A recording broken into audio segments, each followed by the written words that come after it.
Social Security system. When we started our Social Security system in 1930, for every retiree, there were 30 workers to support the system. Today, there's only 3.3 workers to support the system. What happens when we find the 54 million people that have been aborted that should be paying into the Social Security system? How are we going to afford that, especially since all the money that's in the Social Security Trust Fund has already been spent by our government? As a matter of fact, the Social Security Administration admits that the main reason for their long-range financing problem is largely one of demographics. Last year, the federal government spent 37 cents of every dollar on borrowed money, deficit spending, which is either printing press, borrowed from the Chinese or other people. This deficit is destructive in the long run if it's continuing, and right now the national debt is in a runaway train mode. We're now like a runaway train going down the steep slopes of a mountain without brakes.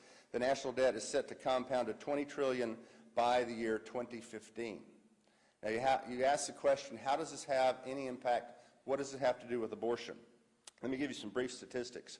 If, for example, I've been told that Ohio has about 42,000 abortions per year, and you look at the economic impact of this, just in the first year of baby costs, diapers, $72 a month is the average according to www.babycenter.com.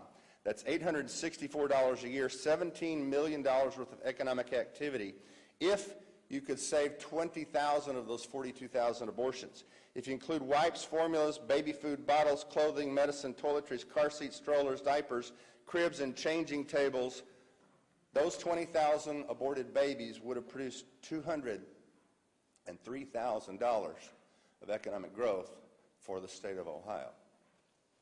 That, my friends, is an important factor in our long-term economic growth.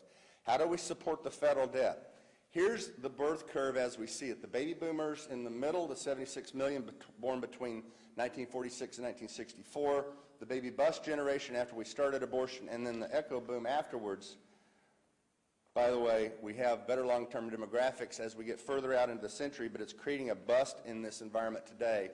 As this demographic pig in the python is moving all the way through our society, it affected first the housing crisis. The next crisis will be Social Security, Medicare that's coming.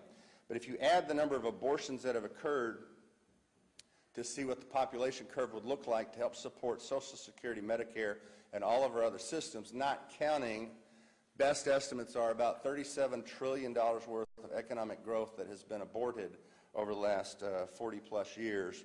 You'll find, folks, that we are living with a paradigm that was based upon an assumption that the world was overpopulated, which I think is fallacy, number one. Number two, we're just now beginning to see, as the echo boom gets older and as these people that are now age 37 would have had kids and a second generation of kids are not here, we're going to begin to see the raw economic impact on what it's going to do to our nation. With that, my concluding thoughts are these. I do not believe that you can support a culture of death and a culture of life at the same time. You know, we've talked a lot, and I've heard all the debates about the religious issues here. I have my own views on that, obviously.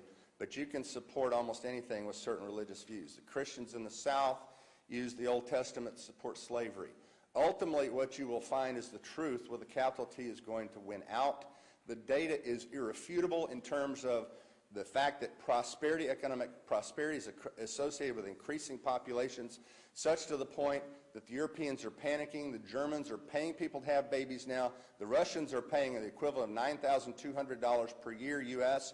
for them to have babies. The rest of the world has woken up the fact that the world is entering a demographic winter, and over here in the United States, we are still asleep to this, but it is beginning to affect our pocketbook, and I think it's going to begin to get our attention right now.